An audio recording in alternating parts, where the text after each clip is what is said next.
चलिए बेटा स्टार्ट करते हैं आज की क्लास को। और आज की क्लास में आप सबसे पहले हेडिंग डाल लीजिए बेटा। हमारा लास्ट टॉपिक है, जैसा आपको पता है सेल ऑफ गुड्स एक्ट में मैंने आपको सबसे पहले बेसिक पढ़ाया। Unit number 1 formation of contract of sale, क्या होता है, कैसे बनता है, इंपॉर्टेंट डेफिनेशन, गुड्स डिलीवरी के बारे में। फिर मैंने sale, agreement to sale, hire purchase, bailment, सबका डिफरेंस क्लियर करा। राइट, आफ्टर दैट हम गए यूनिट नंबर 2 पे, which is condition and warranty. वहां पे कंडीशन क्या होती है, वारंटी क्या होती है, इंप्लाइड कंडीशन एंड वारंटी क्या होती है, कब कंडीशन के ब्रीच को वारंटी का ब्रीच आप ट्रीट कर सकते हो, और लास्ट डॉक्ट्रिन ऑफ कैविएट एम्पटर और उसके एक्सेप्शन। ठीक है, उसके बाद हमने लास्ट क्लास करता है unit number 3 which is transfer of ownership and delivery of goods. तो मैंने बताया बेटा ट्रांसफर ऑफ ओनरशिप में दो केस है। पहला जो बेसिक रूल है वो है ownership transfer from seller to buyer तब होती थी जब इंटेंशन होती थी पार्टीज की। अब इंटेंशन कैसे पता लगेगी, वो कॉन्ट्रैक्ट से पता चल सकती है, कंडक्ट से पता चल सकती है, सर्कमस्टांसेस से पता चल सकती है। लेकिन लॉ ने कुछ स्पेशल सर्कमस्टांसेस बताए हैं अगर इंटेंशन आइडेंटिफाई नहीं हो पा रही तो। और वो चार केसेस कौन से थे, पहला स्पेसिफिक गुड्स में अलग केस था, याद है स्पेसिफिक गुड डिलीवरेबल स्टेट में है या नहीं है, ऐसे करके केसेस थे। Second, transfer of ownership in case of uncertain goods, second case क्या था बेटा, अनअसर्टेन गुड्स। थर्ड केस था सेल और रिटर्न बेसिस, और इसी का एक कंपैरिजन होता था कैश ओनली और रिटर्न बेसिस पे। कैश ओनली और रिटर्न में क्या था कि भैया कैश दोगे तभी हम ट्रांसफर ऑफ ओनरशिप मानेंगे, अदरवाइज तो आगे सेल कर प्लेज कर ओनरशिप ट्रांसफर नहीं हो, या तो कैश दे या गुड्स को मुझको रिटर्न कर दे बस। और लास्ट था जब आप रिजर्व करते हो राइट ऑफ डिस्पोजल, इसमें आप एक कंडीशन लगा देते हो और जब तक वो कंडीशन मीट नहीं हुई तब तक राइट ऑफ डिस्पोजल रिजर्व रहेगा, तब तक ओनरशिप ट्रांसफर हो ही नहीं सकती, चाहे डिलीवरी चली जाए या कुछ भी हो जाए, जब तक कंडीशन मीट नहीं होगी। ठीक है, ये चार करने के बाद हमने एक रूल पढ़ाया था नेमो डेट कॉर्ड नॉन हैबिट, पेपर के लिए सुपर इंपॉर्टेंट। मैंने बताया था बेटा कि सेल बाय नॉन ओनर, मतलब जनरल कॉन्सेप्ट था कि एक ट्रू ओनर ही गुड्स को सेल करके एक गुड टाइटल दे सकता है। अगर सेल नॉन ओनर कर रहा है तो बायर का टाइटल बैड जाएगा, कैसा जाएगा, बैड या डिफेक्टिव जाएगा, गुड नहीं जाएगा। राइट, लेकिन कुछ एक्सेप्शन थे जहां पे एक non owner can convey a good title, जैसे अगर मर्केंटाइल एजेंट बेच रहा है, कुछ कंडीशन थी उस पे, अगर जॉइंट ओनर में से कोई बेच रहा है ना, अगर सेल बाय पर्सन कर रहा है अंडर वॉइडेबल कॉन्ट्रैक्ट, लेकिन कॉन्ट्रैक्ट करने से पहले वो पुराना जो वॉइडेबल है वो कैंसिल नहीं होना चाहिए, उससे पहले सेल कर दी तो चलेगा। फिर sale by seller in possession after sale, है ना, अनपेड सेलर भी एक पॉइंट था वहां पे, अगर आपको याद हो जब मैंने आपको नेमो डेट कराया था, तो क्योंकि आज मुझे वही करना है, मर्केंटाइल जॉइंट एजेंट ये है, सेल बाय स्टॉपल, और ये रहा सेल बाय अनपेड सेलर। मैंने बताया ना वेरी इंपॉर्टेंट, हम देखेंगे कि भाई जब सेलर राइट ऑफ लीन या स्टॉपेज इन ट्रांजिट लगा के गुड्स का पोजीशन ले लेता है तो उसके पास राइट है कि वो उसे, इवन वो नॉन ओनर है अभी, लेकिन वो गुड्स को सेल कर सकता है। और एक और था sale by provision of other acts, जिसमें 2-3 एग्जांपल दिए थे। फिर हमने डिलीवरी की बात करी थी कि डिलीवरी क्या होती है, कैसे होती है, पार्ट में, इंस्टॉलमेंट में, सारी बातें हमने कर ली थी। रॉन्ग क्वांटिटी की भी बात भी करी थी, एक्सपेंसेस कौन बियर करेगा, है ना, ट्रांजिट में जो लॉस है उसको कौन बियर करेगा, सारे डिस्कशंस बेटा हमने कर लिए थे। और मेरे हिसाब से आपको यहां तक अभी कोई दिक्कत नहीं है ना मनप्रीत भाई, आई होप यहां तक क्लियर है बेटा। एक हाँ 26 बचा था, वो भी बता दिया था, risk prima facie passes with property. ये क्या कहता था कि भैया जिसकी ओनरशिप उसका रिस्क, जिसकी ओनरशिप उसका रिस्क, कहां ऊपर,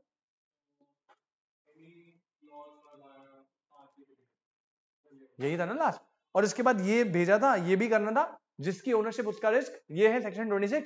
मतलब सेल से पहले रिस्क किसका है, सेलर का, और सेल के बाद रिस्क किसका है, बायर का। लेकिन इसमें एक एक्सेप्शन था, नॉर्मली ओनरशिप ही रिस्क होती है, जिसकी ओनरशिप उसका रिस्क, लेकिन अगर in case of delayed delivery, बेटा केस कौन सा है, डिलेड डिलीवरी, तो रिस्क किसका होगा, पार्टी इन डिफॉल्ट। मतलब ये है सेलर, ये है बायर। अब सुनना बेटा, यहां पर सेल हो चुकी थी, सेल हो चुकी थी, मतलब ओनरशिप किसकी होगी, सेल हो गई है बी की, बायर की। सेल में तो ओनरशिप ट्रांसफर इमीडिएटली, तो बायर के पास ओनरशिप आ गई।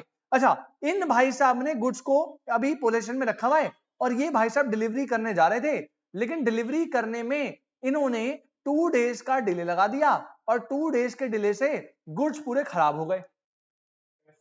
बियर कौन करेगा सर, जनरली आपने बताया था ओनर, बेटा डिलेड डिलीवरी में पार्टी इन डिफॉल्ट बियर करेगी, generally risk passes with ownership, लेकिन डिलेड डिलीवरी जिस पार्टी के एंड पे डिफॉल्ट हुई है, फिर ओनरशिप का मैटर नहीं है, वहां पे हम रिस्क उसको देंगे जिसने डिलेड डिलीवरी करी है।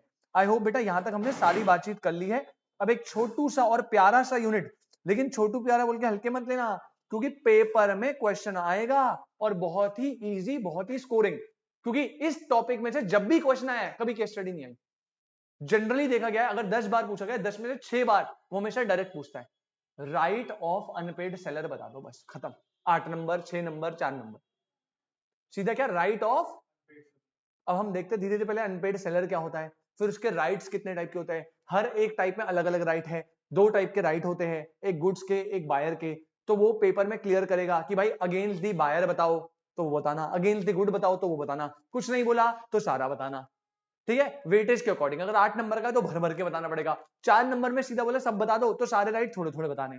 समझ रहे हो मेरी बात? केस स्टडी थोड़ा कम आती है। चलिए बेटा हेडिंग डालेंगे। ये हमारे सोगा की लास्ट यूनिट है, अगेन वेरी इंपॉर्टेंट यूनिट बेटा।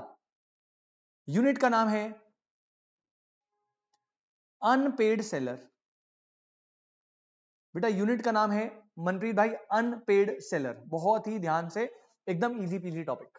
ठीक है, यूनिट का नाम है अनपेड सेलर। ये लास्ट यूनिट है सोगा की, खत्म। इसके बाद हमारा लास्ट टॉपिक बचेगा पार्टनरशिप। फिर मैं नेगोशिएबल इंस्ट्रूमेंट रिवाइज कराऊंगा।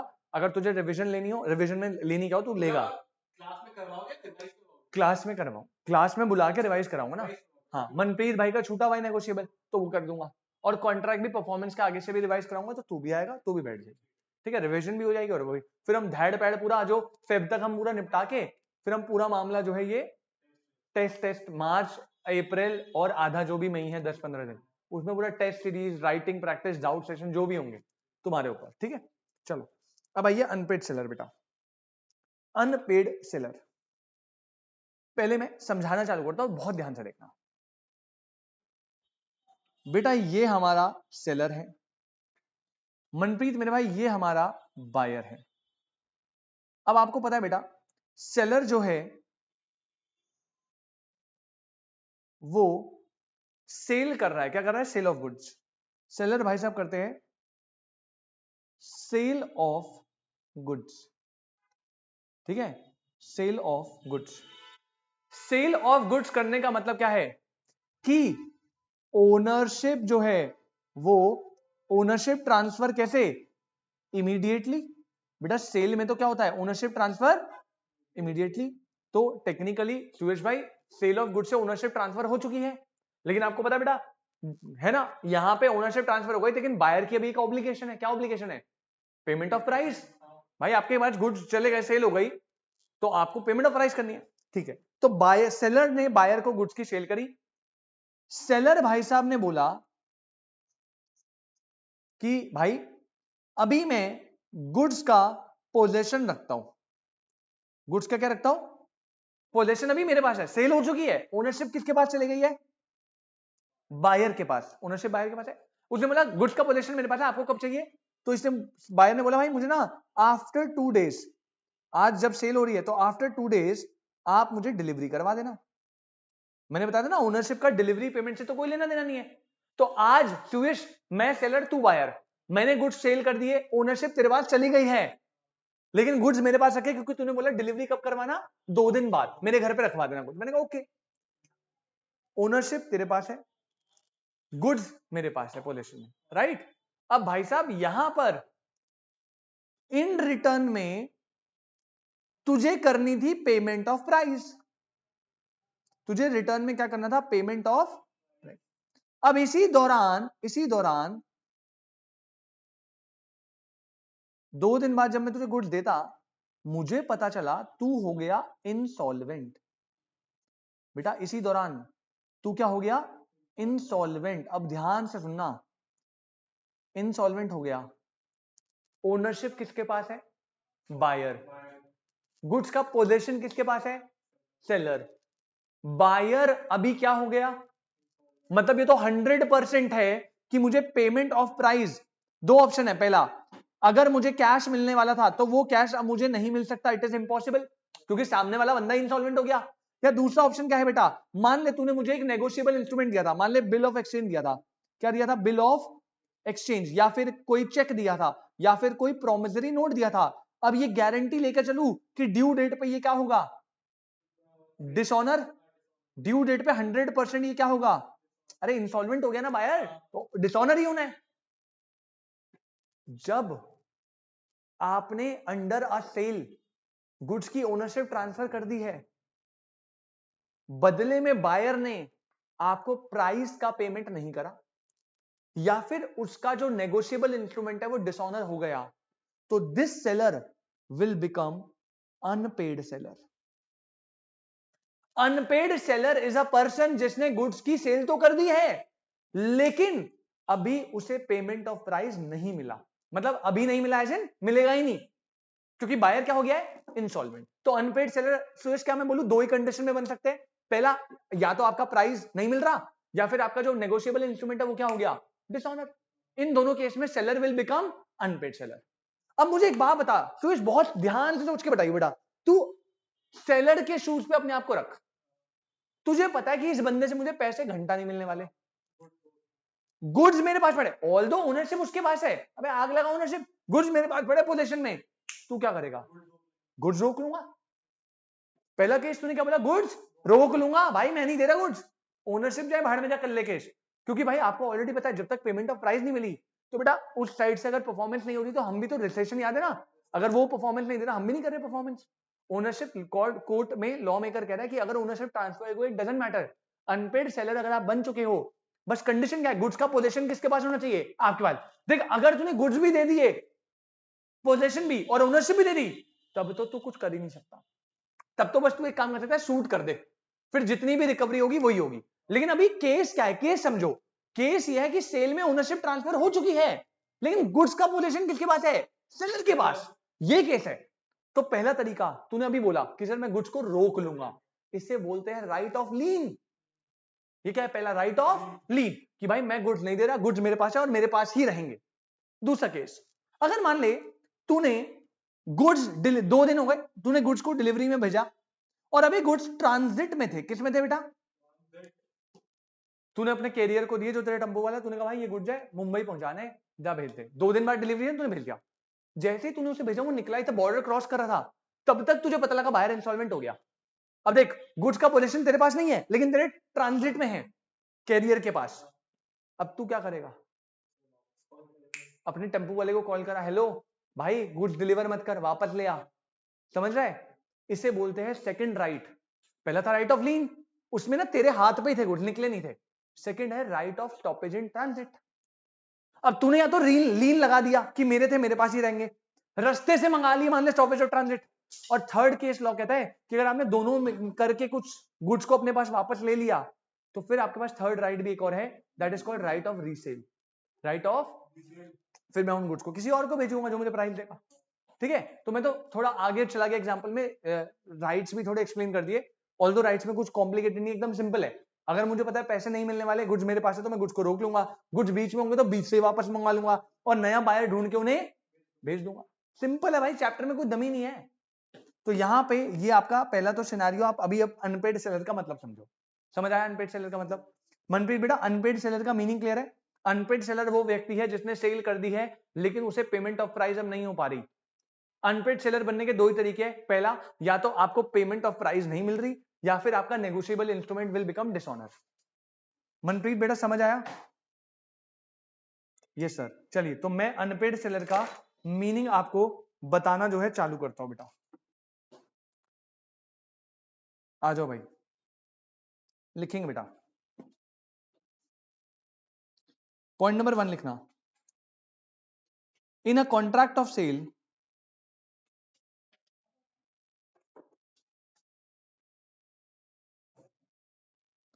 in a contract of sale, comma,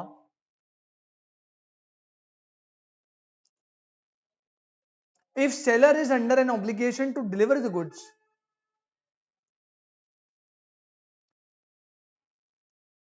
in a contract of sale, comma,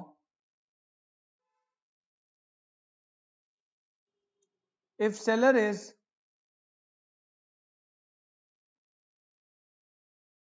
under an obligation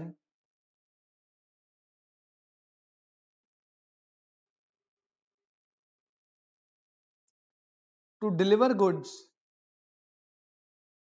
comma, buyer has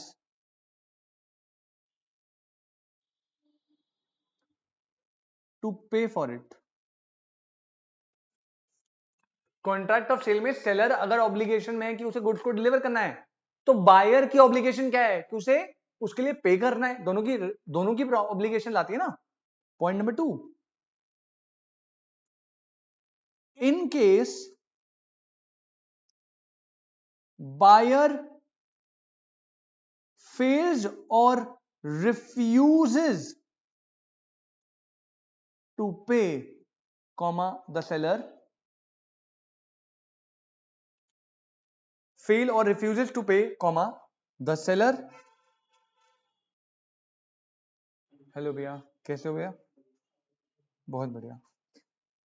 The seller as an, thank you so much. The seller as an unpaid seller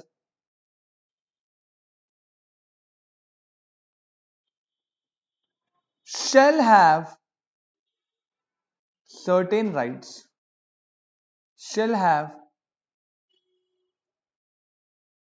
certain rights.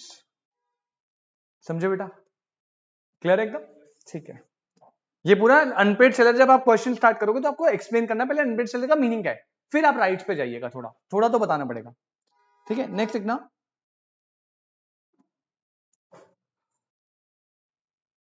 According to section 45 subsection 1 of sale of goods act 1930. बेटा section याद रख लोगे, बहुत अच्छी बात है, क्योंकि यहां पे ये चीज थोड़ी इंपॉर्टेंट है. The seller of goods is deemed to be unpaid, deemed to be an unpaid,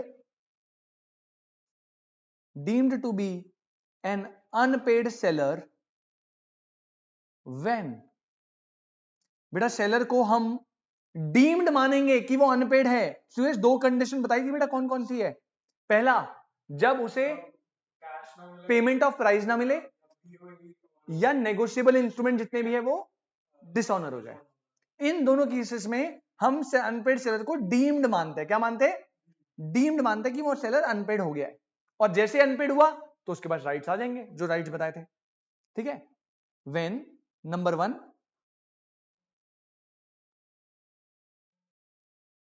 the whole price, the whole of the price has not been paid,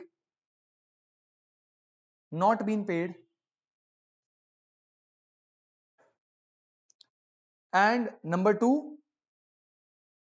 when a bill of exchange or other negotiable instrument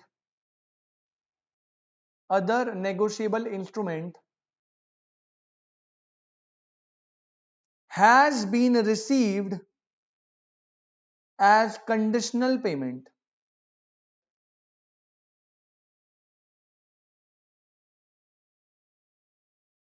When a bill of exchange or other negotiable instrument has been received as conditional payment.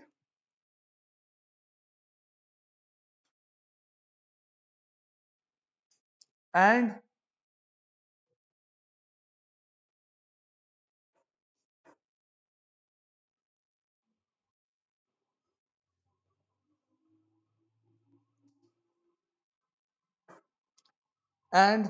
the negotiable instrument been dishonored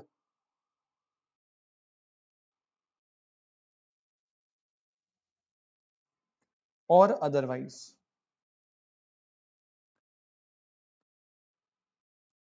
ठीक है बेटा, ये आपका unpaid seller का meaning होता है complete. ये आपका अनपेड सेलर का मीनिंग होता है कंप्लीट. कोई दिक्कत? ठीक है. अब हम बेटा आगे बढ़ते हैं और आगे हम हेडिंग डालेंगे. मेन हेडिंग है, मतलब ऑलमोस्ट यही एक टॉपिक है. सेलर की हम ज्यादातर बात करेंगे इसमें. इसके अलावा एक दो टॉपिक छोटे छोटे और आएंगे बाद में, लेकिन मेजर जो है वो यही है जो पेपर में ज्यादातर आता है। लाइन के सेंटर में लिखना बेटा राइट्स ऑफ अनपेड सेलर। जितना वेरी इंपॉर्टेंट करना है मनप्रीत उतना कर लियो बेटा, पेपर के लिए सुपर इंपॉर्टेंट है। Rights of unpaid seller very important.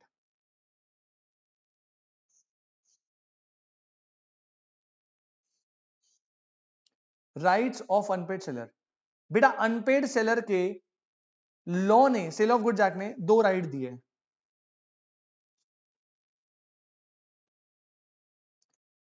पहले राइट होते हैं अगेंस्ट दी गुड्स। पहला राइट है बेटा अगेंस्ट दी, और दूसरा है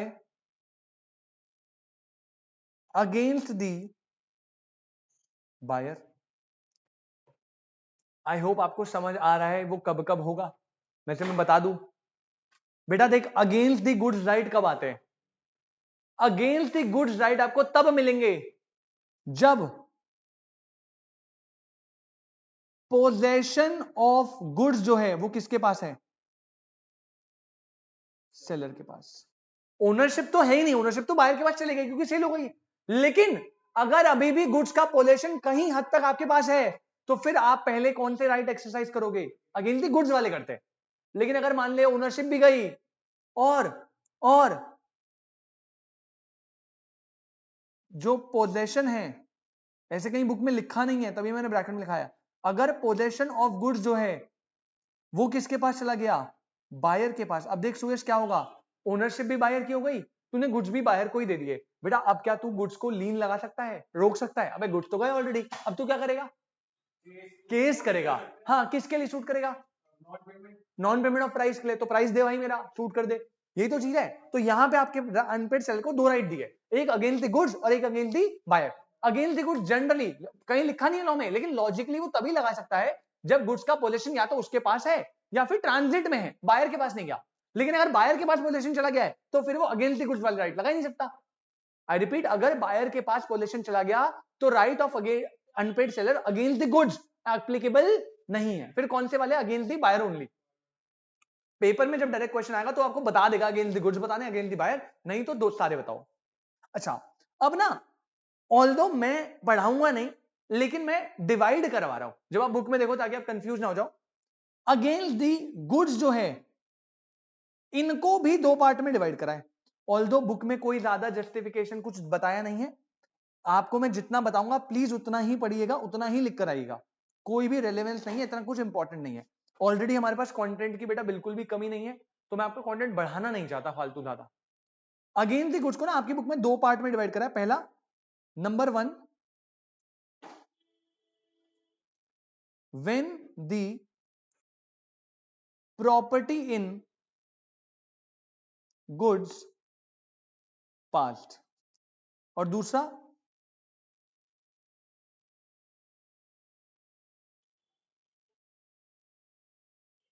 when the property in goods not passed। बेटा आई होप आप प्रॉपर्टी मतलब अच्छे से समझते हैं। प्रॉपर्टी मतलब क्या होता है? ओनरशिप। इस चैप्टर में बताया था ना प्रॉपर्टी का मतलब क्या है? ओनरशिप। तो दो केस यहां पे बना रखे। केस नंबर 1, पहले हम इमेजिन कर रहे हैं कि जो ओनरशिप है वो पास हो चुकी है, जो जनरली हो गई ऐसा, जनरली यही होगा, ये केस टेक्निकली नहीं आता, ठीक है?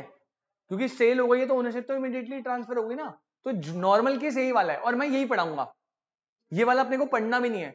पर क्या है, क्या कुछ वैसे सेम ही है, कुछ है नहीं डिफरेंस दोनों में। अगेंस्ट द गुड्स राइट बता रहा हूं, अगर प्रॉपर्टी पास नहीं हुई है बेटा, 3 राइट है, ऑलरेडी मैंने बता दी है, जल्दी जल्दी लिखना।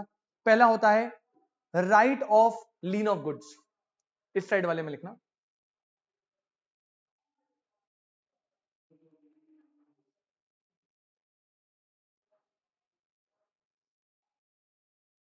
यहां पर number 1, right of lean of goods.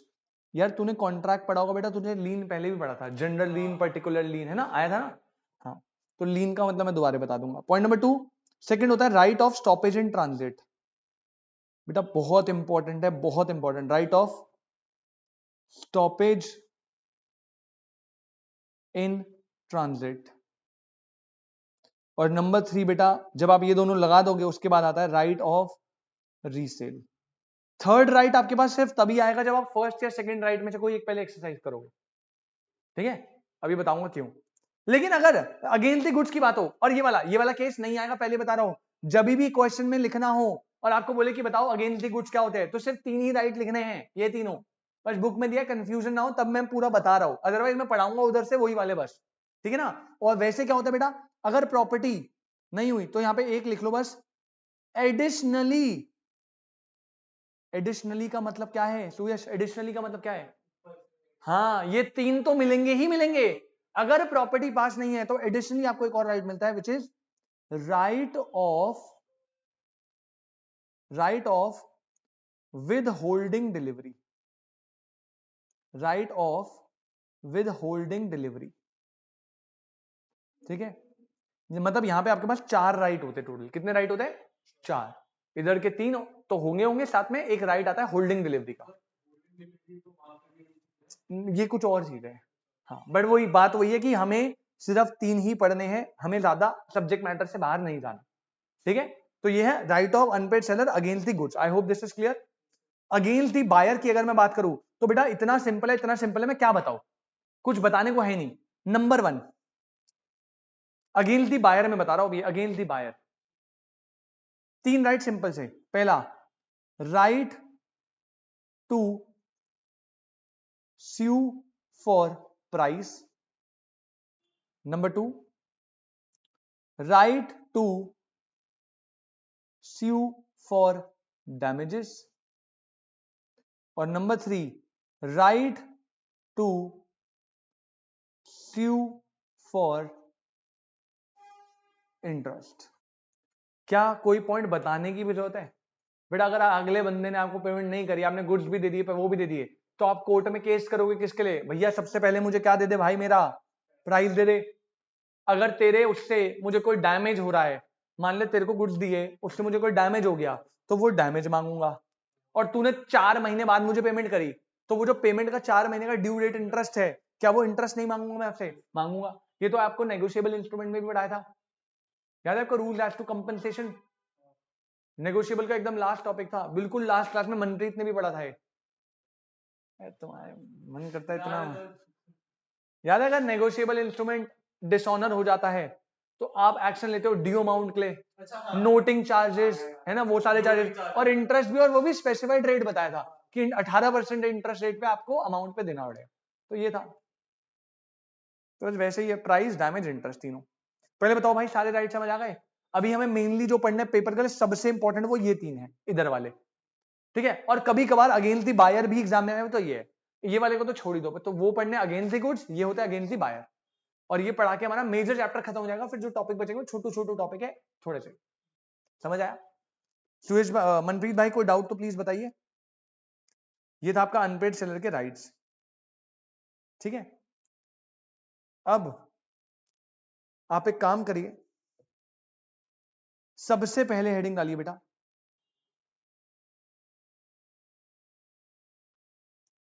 Rights of unpaid seller. और इसमें पहला कौन सा हम डील कर रहे हैं बेटा? नंबर 1 है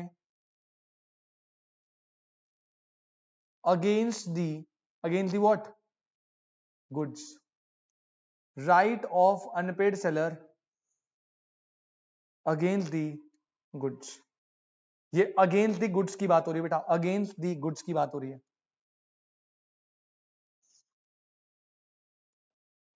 ठीक है ना? राइट ऑफ अनपेड सेलर पहली कैटेगरी, अगेंस्ट दी गुड्स वाले बता रहा हूं। कितने राइट है हमारे पास जो हमें पढ़ने में? मेजर 3। देखो भाई,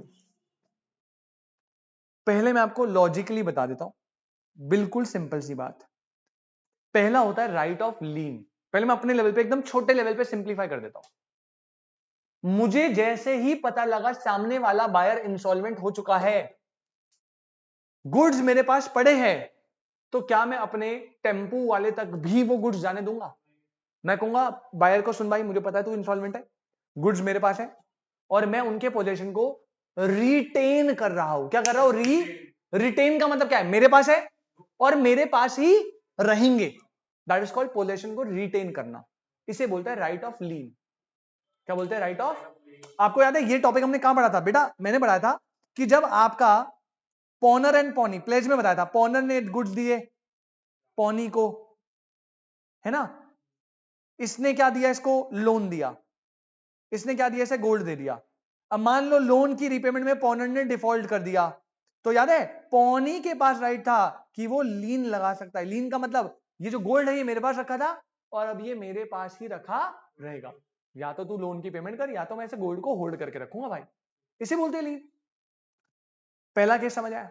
दूसरा केस, अगर आपने ड्यू टू सम रीजन, मान लो आपको लेट पता चला और आपके हाथ से गुड्स का पोजीशन छूट के कैरियर तक पहुंच गया। कहां तक पहुंच गया? कैरियर, ट्रांजिट में, मतलब आपने टम्पू में भरा सामान और टम्पू वाला निकल गया मुंबई के लिए, तब आपको पता लगा बायर इंस्टॉलमेंट हो गया। अब क्या आप लीन लगा सकते हो? लीन कैसे लगेगा बेटा? अब आप पोजीशन को रिटेन नहीं, अब आप पोजीशन को रिटेन नहीं कर सकते। लीन रिटेन करने का मतलब है जब आपके पास है आप ही रखोगे। अब तो आपके पास गुड्स है नहीं, अब तो कहां चले गए? कैरियर में। तो अगर ड्यू टू एनी रीजन आपके हाथ से पोजीशन हटके कैरियर तक पहुंच जाता है तो पहली बात आप तब लीन नहीं लगा सकते। ये तो क्लियर है? तब आप पोजीशन को रिटेन नहीं कर सकते। देन आपके पास सेकंड राइट आता है which is right of stoppage in transit, कि आप गुड्स को जो ट्रांजिट में है अभी वहीं पर ही स्टॉप करो और कैरियर को नोटिस दो, भैया वो जो गुड्स है वो मुझको वापस दे दे। क्या कोई दिक्कत? सर डिलीवरी के जो वापस आने के चार्ज कौन देगा? वो तो बाद में सेलर देगा। बाद में नहीं, सेलर देगा। स्टॉपेज इन ट्रांजिट वो कराना ना, कुछ नहीं कर सकते, बायर तो इंस्टॉलमेंट पड़ा ऑलरेडी। तो बेटा सेलर बोलेगा भाई सुन वो जो गुड्स भेजे थे ना, एक काम कर जहां पर है यूटर्न मार के फौरन ले आ। स्टॉपेज इन ट्रांजिट में सेलर पोजीशन को रीगेन करता है, राइट ऑफ लीन में वो पोजीशन को रिटेन करता है। डिफरेंस समझ लेना। उसमें पहले वाले में वो क्या कहता है? पोजीशन को रिटेन, मतलब मेरे पास है मेरे पास ही रहेगा। और स्टॉपेज एंड ट्रांजिट में वो पोजीशन को क्या करता है? रीगेन, क्योंकि पोजीशन छूट गया था ना उसके पास से। लेकिन मैं कह रहा मैंने कैरियर से ट्रांजिट में गुड्स को लेके अपने पोजीशन को रीगेन कर लिया। आई रिपीट, लीन अगर आपने लगा दिया तो बहुत अच्छी बात है, अगर लीन नहीं लगा पाए तभी आपके पास कौन सा राइट आता है? सेकंड। तभी तो आएगा ना, दोनों में से कोई एक ही आएगा, है ना। अब बेटा तूने लीन लगा दिया, तूने स्टॉपेज इन ट्रांजिट लगा दिया, कुछ भी करा, चाहे तूने रिटेन करा चाहे तूने रिगेन करा, फाइनली गुड्स किसके पास आ गए? तो अभी बोला जाता है, अब देखो नेमो डेट का एक्सप्लेनेशन लिखवाता हूं, दिखाता हूं नेमो डेट का एक्सेप्शन। ये देखो अब पढ़े एक बार से, अब तुम्हें समझ आएगा। व्हेन अनपेड सेलर एक्सरसाइज या तो राइट ऑफ लीन या तो stoppage in transit and retain और regain the position of goods, उसके बाद then the unpaid seller has the right to resell. मतलब थर्ड राइट आपके पास तभी आया। अब देख मान ले मेरे पास पोजीशन ही नहीं है, पोजीशन ही चला गया, अबे ओनरशिप भी नहीं है पोजीशन भी नहीं है, तो तू रीसेल कैसे करेगा? मतलब रीसेल करने के लिए आपको या तो राइट ऑफ लीन लगा के पोजीशन को रिटेन रखना पड़ेगा या तो स्टॉपेज इन ट्रांजिट लगा के पोजीशन को रीगेन करना पड़ेगा। एक बार आपने या तो फर्स्ट राइट या सेकंड राइट से रिटेन रिगेन कुछ भी कर लिया और पोजीशन आपके पास आ गया, तब आपके पास थर्ड ऑप्शन आता है राइट टू रीसेल। लेकिन राइट टू रीसेल भी ना कुछ तरीके होते करने के। अब तरीके कैसे? देख रीसेल आप कब कर सकते हो? पहली चीज, अगर आपके गुड्स पेरिशेबल है तो घंटा कुछ नहीं सीधा बेच दे, गुड्स खराब हो जाएंगे सीधा बेच दिया। अगर गुड्स पेरिशेबल नहीं है तो क्या आपको नहीं लगता आपको बायर को एक बार नोटिस देना चाहिए? क्योंकि ओनरशिप तो उसके पास है ना, तो उसके गुड्स बेचा है, तो आप पहले बायर को नोटिस देते हो कि भाई देख गुड्स जो है ना वो मेरे पास पड़े हैं, मैंने पोजीशन रिटेन रीगेन कर लिया है, अब मेरे को तू पैसे क्योंकि दे नहीं रहा तो मैंने रीसेल कर रहा हूं, तो क्या तू मुझे अभी लास्ट मोमेंट बता दे क्या तू मुझे पैसे दे रहा है? नोटिस इंटीमेट कर रहे हो आप। अगर दे रहा है तो मैं रोकते रखता हूँ गुड्स, तेरे को दूंगा, तू पैसे दे दे पहले, और अगर नहीं कर रहा तो मैं इनको रीसेल कर रहा हूं टू मिस्टर एक्स। तो बस सिंपल है। रीसेल कब करोगे? जब दोनों में से आपने पोजीशन को ले लिया किसी भी तरीके से, लेने के बाद अगर पेरिशेबल नेचर के सीधा बेच, कुछ मत पूछ। अगर नॉन पेरिशेबल नेचर के तो आपको बायर को एक बार नोटिस देना पड़ेगा कि भाई मैं बेच रहा हूं, प्राइस दे सकता है तो अभी भी बता, अदरवाइज मैं बेच दूंगा। क्या ये बात समझ आई? तो गड़बड़ है। अब बताऊंगा मैं आपको उसमें, अगर नॉन पेरिशेबल गुड्स है खराब नहीं होते और आपने विदाउट नोटिस भेज दिया तो गड़बड़ है, क्योंकि ओनरशिप तो उसके पास है ना। उसमें क्या होता है कंडीशन थोड़ा कुछ घपला हो जाता है फिर। चलो मनप्रीत भाई, आई होप आपको ये वाली बात अभी अच्छे से समझ आई। अच्छा मनप्रीत भाई, ये मीटिंग एंड हो रही है, जैसे ये मीटिंग एंड होगी बेटा 9 मिनट का ब्रेक, 9 मिनट का ब्रेक। और अगेंस्ट द गुड्स में पहला पॉइंट आप डालेंगे बेटा, पॉइंट नंबर फर्स्ट है right of lean, section number 47।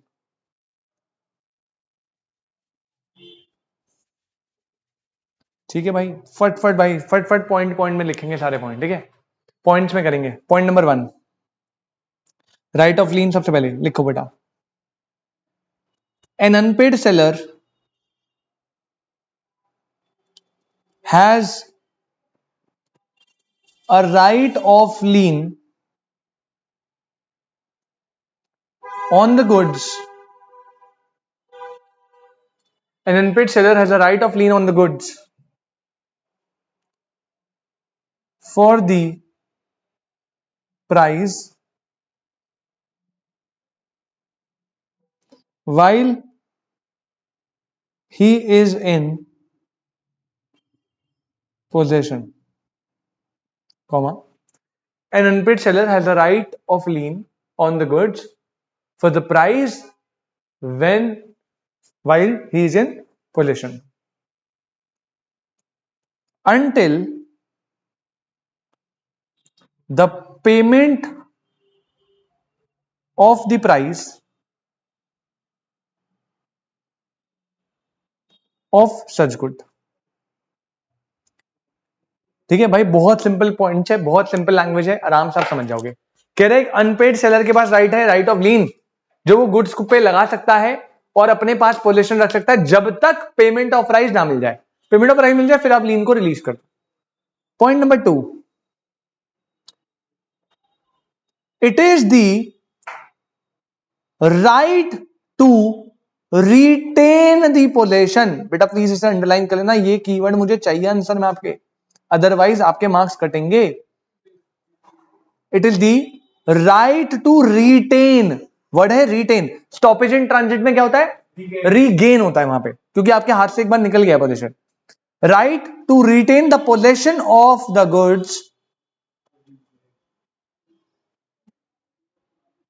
And refusal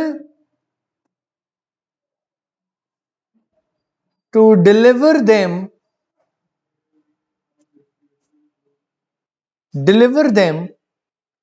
to the buyer until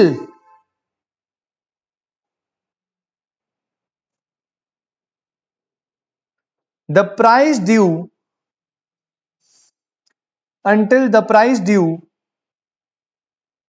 in respect of them is paid। बेटा राइट ऑफ लीन में हम राइट करते हैं, राइट क्या है, टू रिटेन द पोजेशन, ये वर्ड है, ठीक है। ये हो गया दूसरी point.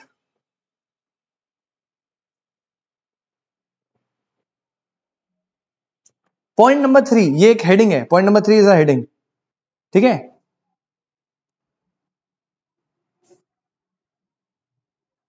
Condition to exercise of right of lien. आप राइट ऑफ लीन कब लगा सकते हो, ठीक है, आप राइट ऑफ लीन कब लगा सकते हो बेटा, 3 ही कंडीशन में आप राइट ऑफ लीन लगा सकते हो। अब वो पेमेंट ऑफ प्राइस कर रहा है फिर भी तू लीन लगा देगा, नहीं ना। अब अगर वो प्राइस दे देगा तो थोड़ी लीन लगा के बैठेगा, दे गुड भाई। किन कंडीशंस में राइट ऑफ लीन लगता है, तो पहले लिखना the right can be exercised, जल्दी जल्दी लिखना, the right can be exercised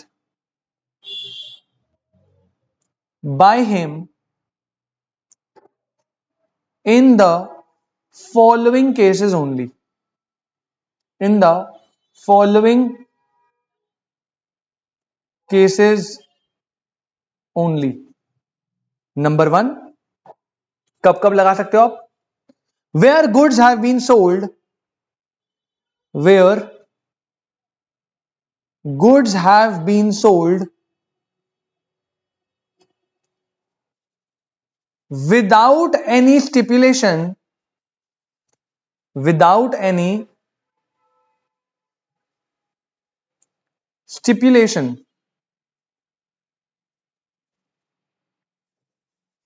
of credit.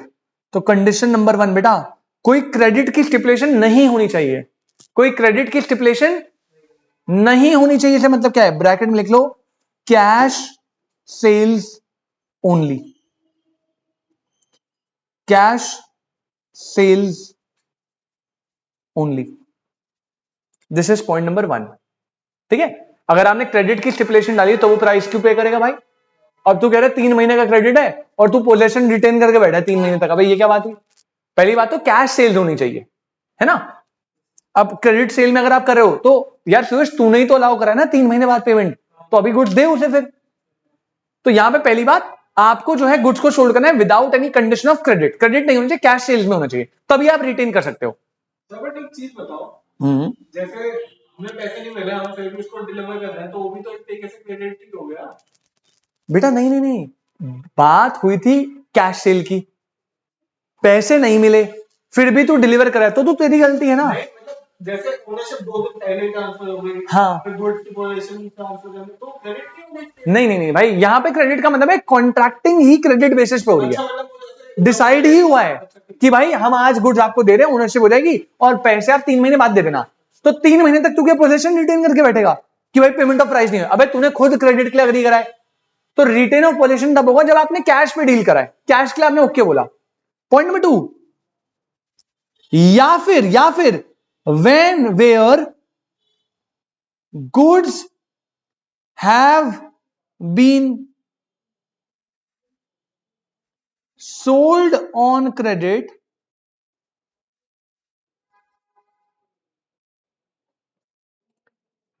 but term of credit has expired, sold on credit but term of credit has expired। तो भाई रिटेन आप कब कब कर सकते हो, पहला या तो कैश की बात थी और पैसे आपको नहीं मिल रहे, सेकंड या क्रेडिट पे बात थी और क्रेडिट पीरियड एक्सपायर्ड हो गया, अभी तक आपको पैसे नहीं मिले और कोइंसिडेंटली गुड्स आपके पास ही है, जनरली ऐसा होता नहीं है बट मान लो है। और तीसरा where the buyer becomes insolvent, तीसरा और आखिरी पॉइंट है बेटा where the buyer becomes insolvent.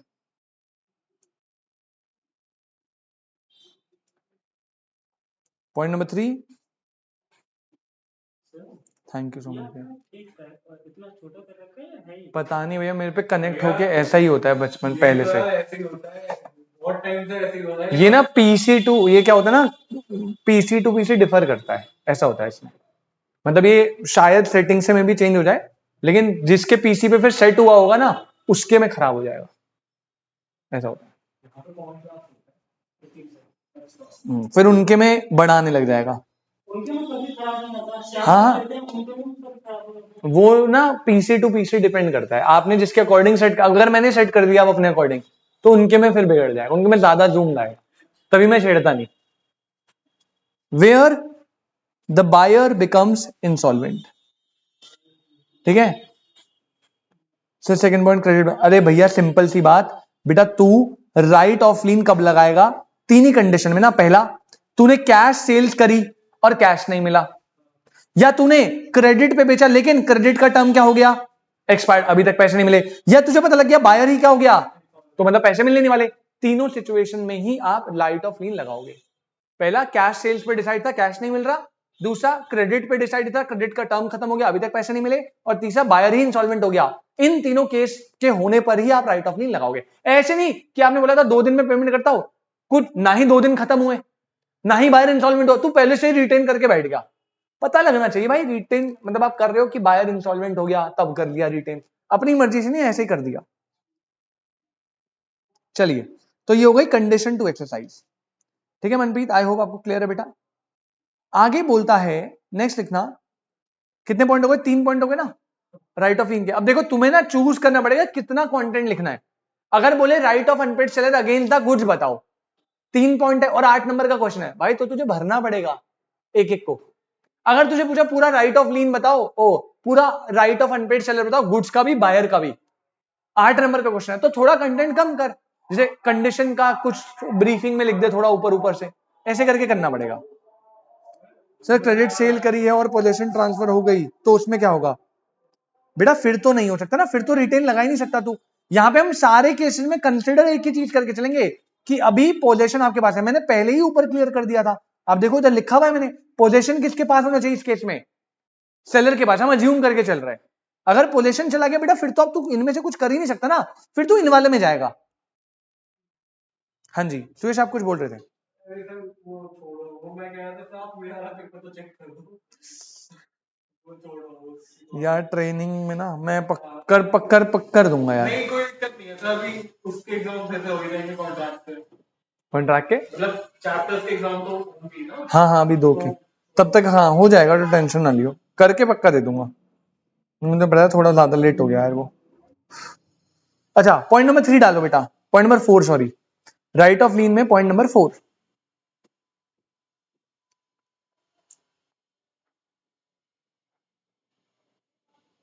Part delivery है ना। इनका वैसे सेपरेट सेक्शन 48 लगता है पार्ट डिलीवरी में, लेकिन इतना सेक्शन आप याद मत रखो, याद रहेंगे भी नहीं, बस 47 वाले याद रखना, पार्ट डिलीवरी सेक्शन 48 लगता है। वैसे सिंपल सी बात बताऊं, एकदम सिंपल सी बात, एकदम सिंपल सी बात, मनप्रीत समझ बेटा, बहुत ही सिंपल सी बात। अगर आपने, ये सेलर है, नोट मत करना है, एग्जांपल नोट मत करना बेटा, सेलर को 100 केजी राइस डिलीवर करना था, उसने 50 केजी डिलीवर कर दिया, सुरेश करते ही बायर इंसॉल्वेंट हो गया। अब देख बेटा, आधा तो चला गया है, आधा तो चला गया है, क्या तू उसमें राइट ऑफ लीन लगा पाएगा? जो 50 केजी डिलीवर हो गया है उसमें तो कोई राइट ऑफ लीन लग ही नहीं सकता, लेकिन हम क्या कर सकते हैं, रिमेनिंग पे लीन लगा देंगे। बस यही कॉन्सेप्ट बोलता है सेक्शन 48। कहता है अगर आपने आधा पार्ट डिलीवर कर दिया है तो उसमें तो लीन लग ही नहीं सकता, अब उसमें तो आपको अगेंस्ट दी बायर वाले एक्शन लेने पड़ेंगे, प्राइस के लिए सूट करो, इसके लिए उसके लिए, लेकिन तो बच गया उस पर लीन लगा दो फिर। लिखो बेटा इसी को,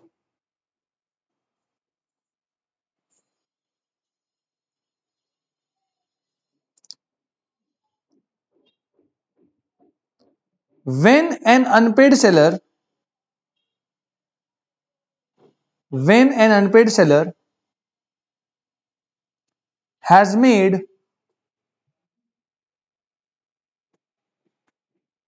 part delivery of the goods,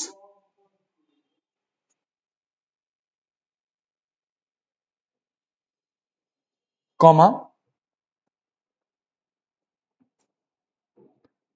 he may exercise his right of lien on the remainder। कोई दिक्कत? सिंपल है। और बेटा इसी के बाद बस एक लास्ट पॉइंट और, लीन के अंदर ही, राइट ऑफ लीन में ही एक और लास्ट पॉइंट आता है, टर्मिनेशन ऑफ लीन। सेक्शन 49 था, वैसे ये सेक्शन 48 होता है, इतना याद रखने की जरूरत नहीं है, हो पाए तो बहुत अच्छी बात है। सेक्शन 49 हो गया, बस 7 वाला याद रखना जो राइट ऑफ लीन का ओरिजिनल होता है, टर्मिनेशन ऑफ लीन। आप कब राइट ऑफ लीन नहीं लगा सकते? एक तो आपको ऑलरेडी पता है, अगर आपके पास से पोजीशन छूट गया, कैरियर को अगर आपने दे दिया तो आप लीन लगा नहीं सकते भाई। या फिर दूसरा तरीका होता है कि कई बार ना आप खुद से राइट ऑफ लीन को वेव कर देते हो, सेलर खुद से राइट ऑफ लीन लेकर कि यार मान ले वो पैसा अभी नहीं दे रहा, आपकी रिलेशनशिप है, आपने बोला चल यार रिटेन नहीं करा पोजीशन, तू रख ले, चल देख लूंगा मैं बाद में, वेव कर दिया, इन केसेस में आपका राइट ऑफ लीन टर्मिनेट हो जाता है। तो लिखो राइट ऑफ लीन टर्मिनेशन कब कब होता है, लिखना, द अनपेड सेलर, पहला नॉर्मल पॉइंट है, the unpaid seller loses his right of lien under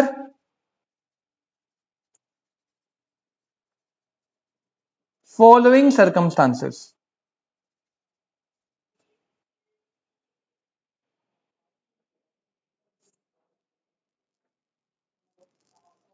number 1, नंबर 1,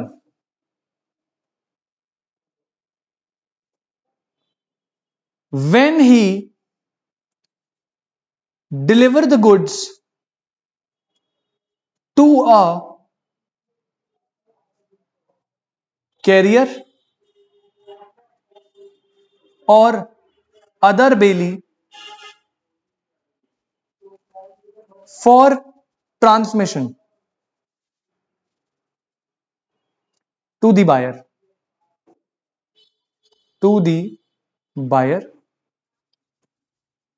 without reserving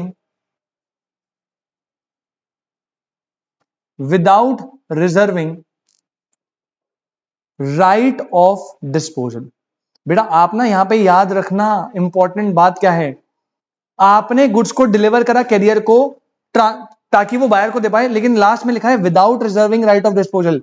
क्योंकि अगर आपने राइट ऑफ डिस्पोजल, आप कह रहे राइट ऑफ डिस्पोजल का मतलब क्या था, कंडीशन लगाना, ओनरशिप पे क्या लगाना, चौथा केस पढ़ाया था।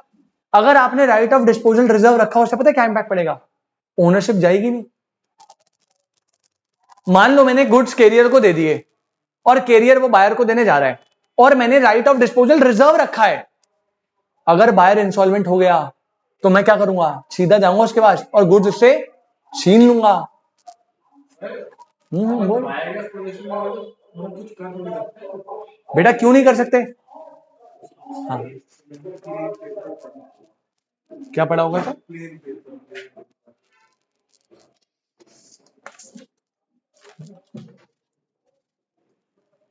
अगर बेटा बायर के पास पोजीशन चला गया तो तू क्यों नहीं कर सकता? देख यहां पर तू नहीं कर सकता, रुक जा, यहां पर तू नहीं कर सकता। क्यों नहीं कर सकता? क्योंकि यहां पे सेल हुआ है, सेल में ओनरशिप ट्रांसफर हो जाती है, लेकिन तूने अगर रिजर्वेशन राइट ऑफ डिस्पोजल को रिजर्व करके रखा है तो सेल से कुछ फर्क नहीं पड़ता, ओनरशिप ट्रांसफर होती है जब तक कंडीशन मीट नहीं होती। देख सर मेरे को ये चीज अनपेड सेलर वाले कॉन्सेप्ट में आपने यही तो बोला, गया तो कुछ कर ही नहीं सकते। क्यों नहीं कर सकते? क्योंकि सेलर ने बायर को नॉर्मली सेल करा, राइट ऑफ डिस्पोजल को रिजर्व नहीं करा। अगर राइट ऑफ डिस्पोजल, उसने कुछ रिजर्वेशन नॉर्मल सेल करा, जैसे ही आप सेल करोगे तो ओनरशिप किसके पास चली गई, बायर के पास। अब अगर आपने इस पे डिलीवरी भी कर दी तो डिलीवरी में आपने पोजीशन भी किसको दे दिया, अब तू कुछ कर ही नहीं सकता क्योंकि ना ही तेरे पास ओनरशिप है ना ही तेरे पास पोजीशन है, ये तो नॉर्मल केस है। लेकिन अगर सेलर ने बायर को सेल करी, अब उसने राइट ऑफ डिस्पोजल को रिजर्व करा, तो बेटा मैंने आपको राइट ऑफ डिस्पोजल में क्या पढ़ाया था, मैंने पढ़ाया था सेल से कुछ फर्क नहीं पड़ता, ओनरशिप ट्रांसफर होगी जब एक कंडीशन मीट करेगी। ठीक है, अब ओनरशिप तो यहां पर गई ही नहीं ना। अब मान ले तूने डिलीवरी भी कर दी और पोजीशन चला भी गया तो तू पोजीशन वापस लेने का राइट रख सकता है। पहले क्यों नहीं रख पा रहा था? क्योंकि तूने तो सेल कर दी बिना reservation of disposal of right, तो तेरे पास ओनरशिप भी नहीं है, पोजीशन भी किस राइट से मांग रहा है। लेकिन यहां पे तो मैंने बोला राइट ऑफ डिस्पोजल रिजर्व है, तो जब तक मुझे पेमेंट नहीं मिली मैं तो ओनरशिप मांगूंगा नहीं। जब तक कंडीशन मीट नहीं हो, हम कंडीशन मीट को यहां पे लेके चलते पेमेंट, तो जब तक वो कंडीशन मीट नहीं हो तब तक तो ओनरशिप गई नहीं, तो तेरे पास ओनरशिप है नहीं, डिलीवरी हो गई, फर्क नहीं पड़ता, जाऊंगा वापस लेके आ जाऊंगा।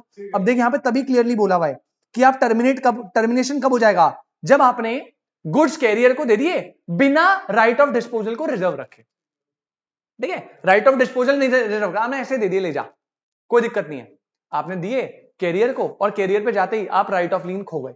अब आप राइट ऑफ लीन नहीं लगा सकते, अब आप क्या लगाओगे, कैरियर पे चले गए गुड्स को तूने टंपू वाले भैया को दे दिया, हाँ तो अब लगेगा right of stoppage in transit लगेगा। हाँ तो पहला पॉइंट, आप राइट ऑफ लीन कब कब खोते हो, जब आपने गुड्स को डिलीवर कर दिया कैरियर को और आपने राइट ऑफ डिस्पोजल रिजर्व नहीं रखा, उस सिचुएशन में आपने पहला पॉइंट खो दिया। हाँ अब ये नहीं है कि मैं राइट नहीं है, सेकंड वाला राइट है, लीन तो नहीं लगा सकता ना वर्तु, तो मैं पढ़ाता हूं कब कब आप लीन नहीं लगा सकते। तो अगर आपने गुड्स को कैरियर पे दे दिया तब राइट ऑफ लीन नहीं लगेगा। Second situation, where the buyer और हिज एजेंट, अगर बायर या उसका एजेंट, अगर बायर या उसका agent, lawfully obtain possession of good. ओ हो, lawfully obtain possession of the goods. बेटा कोई दिक्कत? अगर बायर या उसके एजेंट ने लॉफुली लीगली कोर्ट में जाके आपसे पोजेशन निकलवा लिया, कोई ऐसे किसी भी रीजन से, लॉ ने बोला भाई देखो ओनरशिप चले गई है, हम पेमेंट में भी वो दे देगा, आप उसे पोजेशन दो पहले, फिर आप लीन नहीं लगा सकते भाई, आपको छोड़ना पड़ेगा फिर। और तीसरा पॉइंट बेटा, where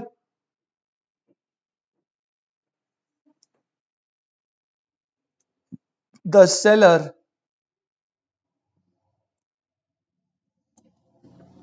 has waived the right of lien. अगर आपने खुद से ही सेलर ने राइट ऑफ लीन को क्या कर दिया, वेव कर दिया, उन्होंने कहा चल राइट ऑफ लीन लगा, तू अगर प्राइस नहीं दिया तो तुझे सूट करूंगा। एक फोर्थ पॉइंट और है लेकिन इतना इंपॉर्टेंट नहीं है, लिख लो बस, बाय एस्टॉपल, बस लिख के छोड़ दो बाय एस्टॉपल। 3 मेजर याद रखना, ठीक है? ये सारे मिला के आपका राइट ऑफ लीन होता है पूरा का पूरा खत्म। कितने टोटल 5 पॉइंट है, 2 डेफिनेशन हो गए, फिर कंडीशन कब एक्सरसाइज होगी, पार्ट डिलीवरी में क्या करना है, और लीन का राइट आप कब कब खोगे। पहला, अगर आपने कैरियर को दे दिया without reservation of right of disposal. दूसरा, अगर आपने बायर ने लॉफुली आपसे पोजीशन ले लिया। तीसरा, अगर आपने खुद से वेव कर दिया। और चौथा, बाय एस्टॉपल। इन चारों केस में आप राइट ऑफ लीन को लूज कर देते हो। कोई दिक्कत बेटा? आ जाओ भाई, अब आते हैं पॉइंट नंबर बी पे। पॉइंट नंबर बी, अगर आप इनमें से किसी पॉइंट से भी अपना लीन खो देते हो, किसी भी पॉइंट से आप अपना लीन खो देते हो, तो सेकंड राइट आपके पास फिर आता है, वो होता है right of stoppage in transit. Section 50 से 52 तक लगता है, मेन 50 है जो डेफिनेशन बताता है। Right of stoppage in transit, section 50। ठीक है, बहुत ध्यान से मनप्रीत भाई सुनना, बहुत ही सुपर एकदम सिंपल टॉपिक है।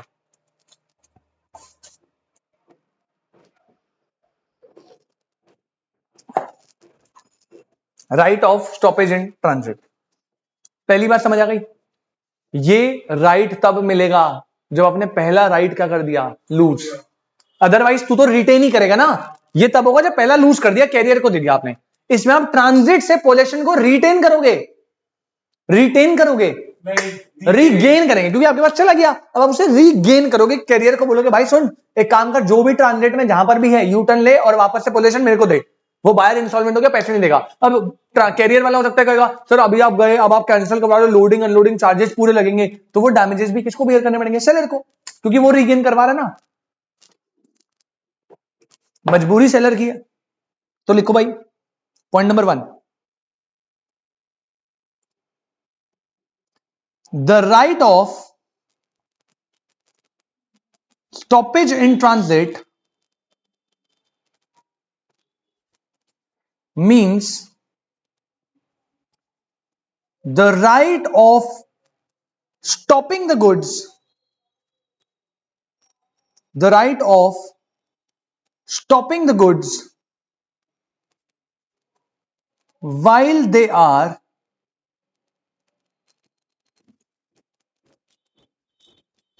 in transit, comma, while they are in transit, comma, to regain the possession, to regain the possession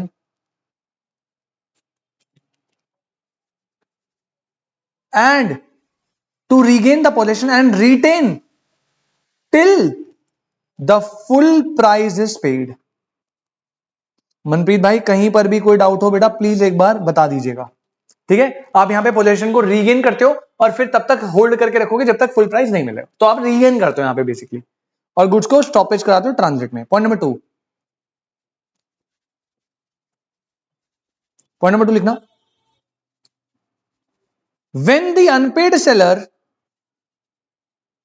when the unpaid seller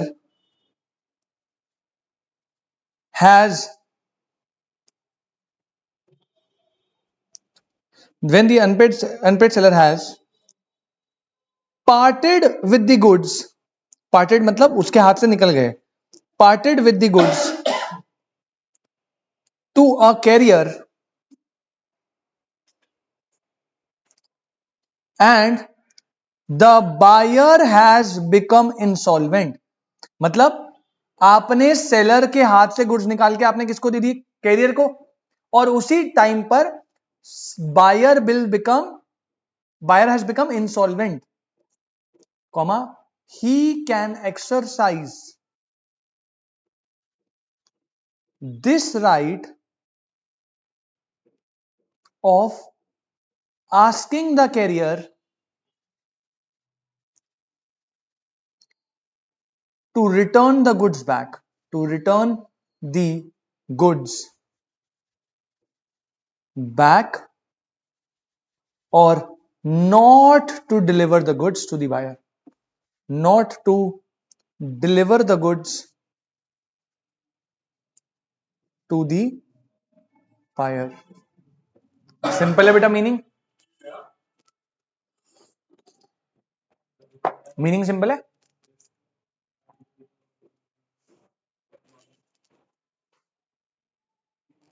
ठीक है,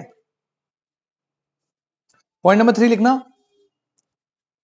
this right, this right is the extension of the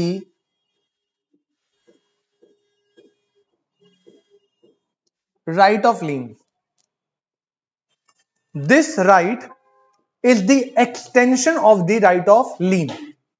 ये right of लीन का क्या है, extension, क्योंकि जब right of लीन छूटता है तभी तो right of stoppage and transit मिलेगा ना आपको, तो ये उसका एक्सटेंशन है, फुल स्टॉप।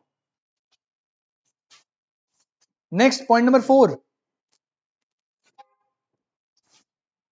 अब यहां पे आती है बेटा उसी की तरह, कंडीशंस टू एक्सरसाइज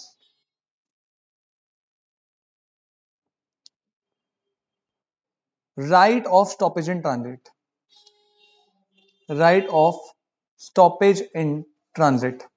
कब आप स्टॉपेज इन ट्रांजिट को लगा सकते हो, तो उसकी कंडीशन बताइए आपको। जब ये कंडीशंस मीट होगी, जैसे वहां पे याद है 3 कंडीशन थी कि गुड्स को कैश में बेचा, या गुड्स को क्रेडिट में बेचा, क्रेडिट पीरियड एक्सपायर्ड हो गया, या फिर बायर क्या हो गया, इंसॉल्वेंट। तीनों केस में आप लगा सकते थे राइट ऑफ लीन। अब यहां पे देखते हैं स्टॉपेज इन ट्रांजिट की क्या कंडीशन है। सबसे बड़ी कंडीशन, सबसे बड़ी 2 कंडीशन, पहला राइट ऑफ लीन लॉस्ट हो जाना चाहिए, तभी तो तू स्टॉपेज इन ट्रांजिट करेगा ना। अगर गुड्स तेरे पास ही है तो राइट ऑफ लीन लगाएगा, तो पहला राइट ऑफ लीन लॉस्ट हो गया। दूसरा, गुड्स कहां पे होने चाहिए, आपके पास, बायर के पास है, ट्रांजिट में, ट्रांजिट में। तो इसकी पहली 2 कंडीशन तो मेजर ही है, तीसरी कंडीशन एक कॉमन है, बायर इंसॉल्वेंट हो गया। तो मनप्रीत भाई लिखो पहली पॉइंट, पहला condition number 1, the seller must be unpaid. ये तो बकवास कंडीशन है भाई, क्या बोल रहा है देखो, अपने को ऑलरेडी पता है। सुरेश, पहला सेलर कैसा होना चाहिए, अनपेड। अरे वो तो राइट ऑफ लीन में भी लिख सकते हो आप, ये तो कॉमन कंडीशन हो गई, अनपेड ही तो लगाएगा। Second, he must have parted with the possession of goods. मतलब उसके हाथ से गुड्स का पोजेशन छूट गया है, मतलब ब्रैकेट में लिख लेना, लॉस, इसने लॉस कर दिया, लॉस कर दिया क्या, राइट ऑफ लीन, इसके हाथ से पोजेशन चला गया है, तब लगाएगा स्टॉप इन ट्रांजिट। तीसरा कंडीशन है, the goods are in transit. चौथा, the buyer has become insolvent. जब बेटा ये चारों कंडीशन मीट होगी तभी आपका क्या होगा, स्टॉपेज इन ट्रांजिट लग सकता है। कोई दिक्कत? मनप्रीत भाई जल्दी से बता दे बेटा, कोई डाउट? सेलर अनपेड होना चाहिए, बायर इंस्टॉलमेंट होना चाहिए, पोजेशन आपके हाथ से छूट गया, राइट ऑफ लीन नहीं लगा सकते मतलब, और लास्ट गुड्स अभी ट्रांजिट में हो। अगर ये चारों कंडीशन है तो आप स्टॉपेज इन ट्रांजिट लगा सकते हैं।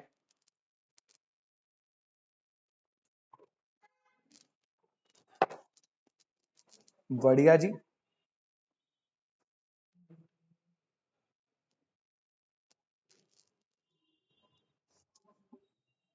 नेक्स्ट पॉइंट लिखना,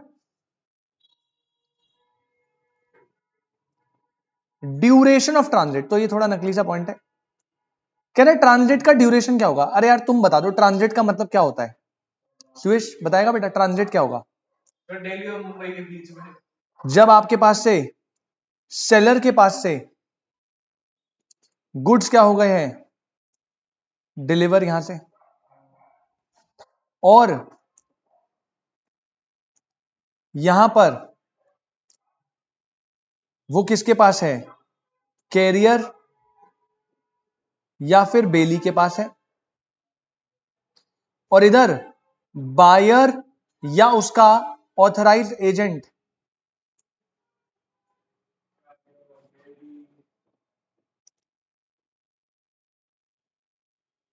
टेक्स डिलीवरी। ये आपका ड्यूरेशन ऑफ ट्रांजिट है। जब सेलर ने गुड्स को कैरियर को पकड़ाया वहां से लेके जब वहां पे उन्होंने डिलीवरी उठाई, वो पूरा ट्रांजिट है। उसके बीच में इसको हम ट्रांजिट मानेंगे।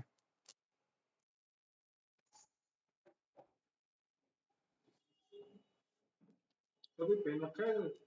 नो, पेन नहीं है, खत्म हो गया। एक मिनट रुकना।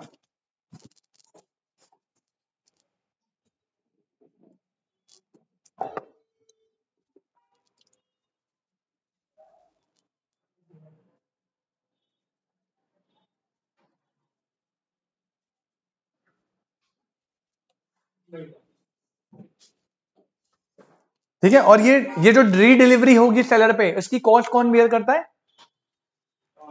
वो सेलर ही बियर करेगा। ये मैंने बता दिया पहले ही, ठीक है ना।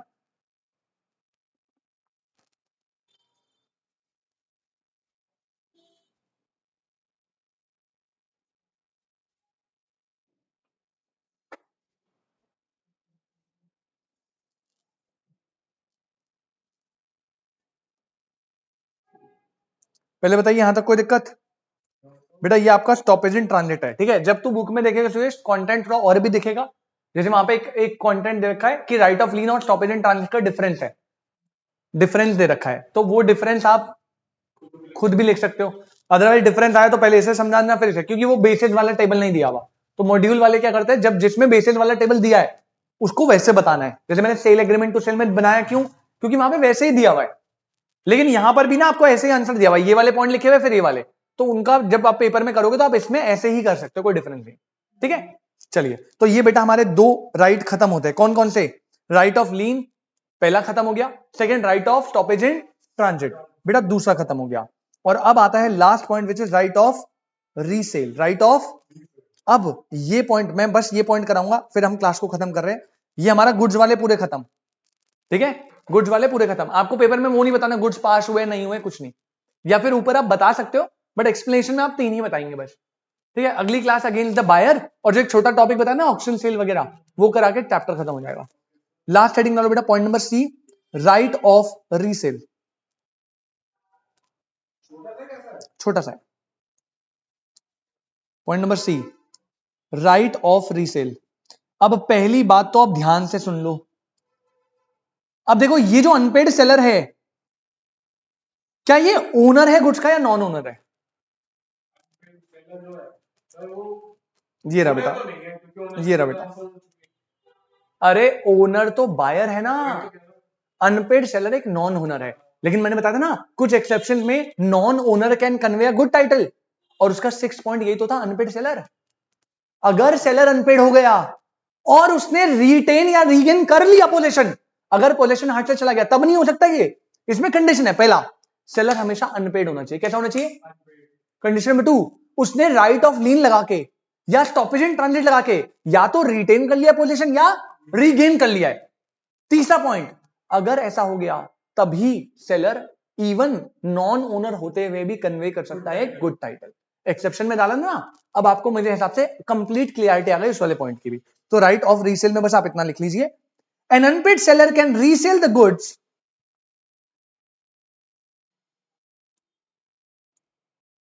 N unpaid seller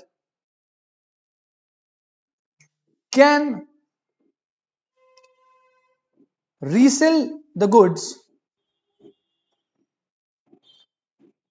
only when he is in possession of goods. पहली कंडीशन ही क्या है बेटा, वो किस में होना चाहिए, पोजेशन में। अगर आपने पोजेशन खो दिया तब तो आपने सभी खो दिया ना, ओनरशिप ऑलरेडी आपके पास है नहीं, पोजेशन भी आपके पास नहीं, तो क्या घंटा रीसेल करोगे फिर। He is in possession of goods either by right of lien और बाय स्टॉपेज इन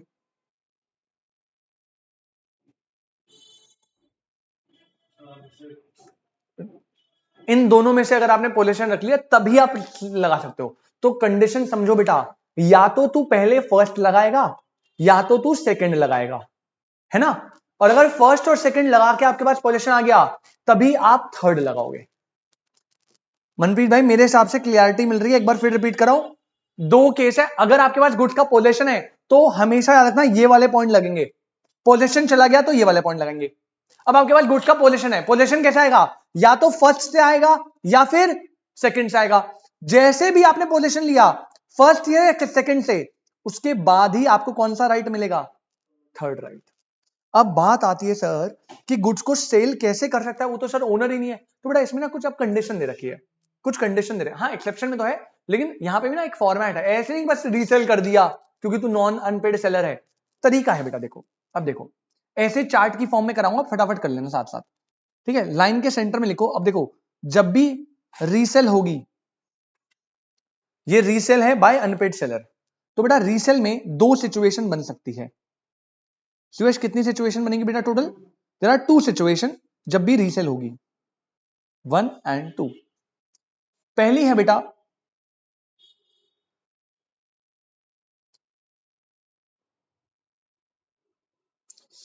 अरे बाप रे, पहली है पेरिशेबल नेचर और दूसरी है नॉन पेरिशेबल नेचर।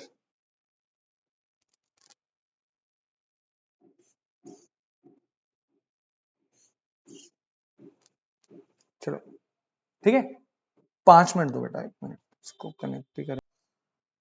चलो भाई लास्ट आ गया अपना राइट ऑफ रीसेल, जल्दी से इसको देखते हैं, मीटिंग एंड हो गई थी। अब यहां पे सुनिए बेटा, राइट ऑफ रीसेल में हमारे पास दो रूल है। पहला, अगर गुड्स पेरिशेबल नेचर के, और दूसरा अगर आपका नॉन पेरिशेबल है। आपको पूरा अच्छे से बताना पड़ेगा पेपर में, दो केस बना के, ठीक है। अगर आपके गुड्स पेरिशेबल नेचर के हैं, आपने स्टॉपेज इन ट्रांजिट या लीन लगा के गुड्स को ले लिया, अब लेकिन प्रॉब्लम क्या है, गुड्स कल ही खराब हो जाएंगे 1 या 2 दिन में, तो बेटा उस सिनेरियो में आप रीसेल कर सकते हो विदाउट एनी नोटिस। तो यहां पे समझना, यहां पे क्या बोलता है, यहां पे बोलता है सेलर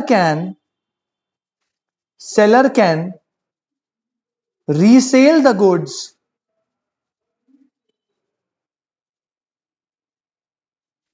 विदाउट एनी नोटिस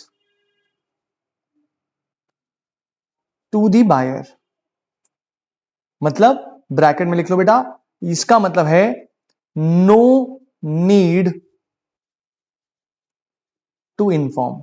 आपको बायर को कुछ भी इन्फॉर्म करने की, कोई भी नोटिस या जस्टिफिकेशन देने की जरूरत नहीं है, क्योंकि गुड्स खराब हो जाएंगे। अब देखो आपने मान लो बेच दिया, पेरिशेबल नेचर था, बिना नोटिस दिए ही बेच दिया, तो उस सिनेरियो में बेटा दो चीजें, अगर रीसेल में आपको प्रॉफिट हुआ,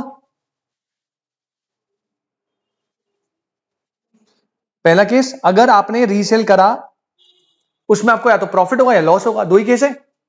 अगर प्रॉफिट हुआ तो बेटा उसमें लॉ कहता है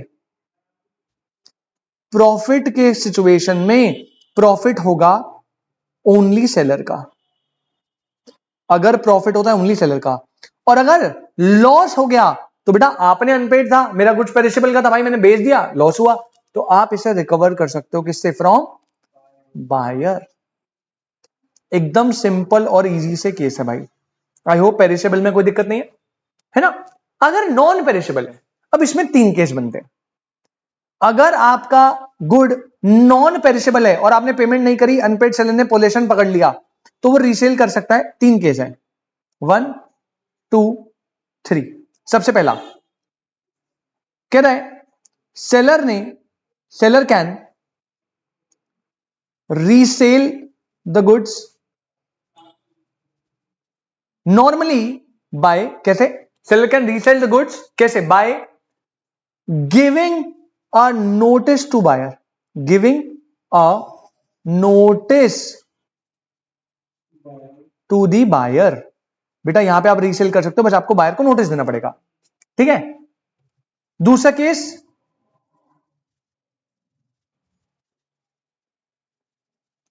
दूसरा point, if seller reserve a right of disposal of goods,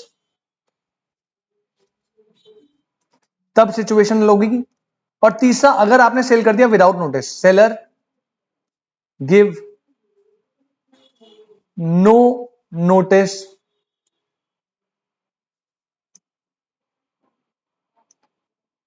to the buyer.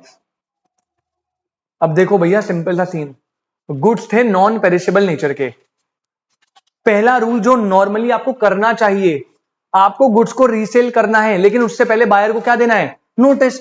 अगर आपने नोटिस दिया तो सेम टू सेम सुयश, अगर तूने रूल फॉलो करा, प्रॉफिट हुआ तो प्रॉफिट ओनली सेलर को जाएगा। अगर लॉस हुआ तो क्योंकि तूने पहले नोटिस दिया था, पूरा लॉ फॉलो करा ना, तो आप इसे रिकवर कर सकते हो किससे, फ्रॉम बायर से, ठीक है। केस नंबर 2, नॉन पेरिशेबल था लेकिन आपने राइट ऑफ डिस्पोजल को रिजर्व करा था, मतलब आपने सुयश बोला था जब तक कंडीशन मीट नहीं हुई ओनरशिप ट्रांसफर नहीं होगी। बेटा तब तो ओनरशिप ट्रांसफर ही नहीं हुई होगी ना अभी तक। इसमें भी, इसमें पता क्या है, इसमें लिख लो बेटा ब्रैकेट में, इसमें आपको नो नोटिस रिक्वायरमेंट, इसमें लॉ कहता है आपको नोटिस देना ही नहीं है, क्योंकि भाई आपका राइट ऑफ डिस्पोजल रिजर्व था ना। सेम सिनेरियो, कोई नोटिस बिना नोटिस दिए ही बेच दो। अगेन प्रॉफिट हुआ तो ओनली सेलर का, लॉस हुआ तो आप रिकवर करो बायर से, कोई दिक्कत नहीं है, रिकवर फ्रॉम बायर। और लास्ट सिनेरियो बेटा, नॉन पेरिशेबल थे, आपने राइट ऑफ डिस्पोजल रिजर्व नहीं करा था, ओनरशिप ट्रांसफर हो चुकी थी, मतलब इसका मतलब, और सेलर ने गुड्स को बेच दिया, नॉन पेरिशेबल गुड्स को विदाउट नोटिस। अब देख, अगर ये पेरिशेबल होते तो कोई दिक्कत नहीं है, अगर आपने राइट ऑफ डिस्पोजल रिजर्व रखा तो भी कोई दिक्कत नहीं है, क्योंकि नोटिस देना नहीं पड़ता। लेकिन इस सिचुएशन में आपको नोटिस देना है, लेकिन आपने नोटिस नहीं दिया। अब यहां पे गड़बड़ क्या होगी, यहां पर अगर प्रॉफिट हुआ गुड्स में तो बेटा ओनर कौन था, एक्चुअल बायर, और आपने बिना उसे बताए नोटिस दे दिया, सेल कर दिया, तो प्रॉफिट में बायर कैन क्लेम, वो अपना हिस्सा मांगने आ जाएगा कि ये तो मेरे गुड्स थे भाई, मेरे को प्रॉफिट हुआ। और अगर लॉस हो गया तो वो लॉस कौन बियर करेगा, ओनली सेलर। तो आप हाईलाइट करके इस वाले केस को अलग बना दो बेटा, ये वाला केस में चीज अलग होगी, बाकी चारों में तो सब कुछ सेम है। समझ आया? मनप्रीत भाई एक बार चार्ट पे कंफर्म कर दे, कोई डाउट तो बता। पेरिशेबल है गुड्स तो नोटिस देना ही नहीं है, सीधा बेच दो। नॉन पेरिशेबल है तो नोटिस देके बेचना। राइट ऑफ डिस्पोजल रिजर्व रखा है तब तक तो ओनरशिप गई नहीं है, मतलब तो भी बिना नोटिस के बेच दो। लेकिन अगर नॉन पेरिशेबल है, ओनरशिप ट्रांसफर हो चुकी है बायर को, नोटिस देना था लेकिन नहीं दिया, तो फिर बायर अपना हिस्सा मांगना आएगा भाई, और इसी के साथ आपका राइट ऑफ रीसेल होता है खत्म। तो ये पूरा का पूरा होता है unpaid seller against the goods खत्म। अब मैं आपको अगेंस्ट दी बायर कराऊंगा सर्कल वाला नेक्स्ट क्लास में। ये कराते ही एक छोटा सा टॉपिक है ऑक्शन वाला, वो करा के चैप्टर हमारा finish, sale of goods act पूरा डन।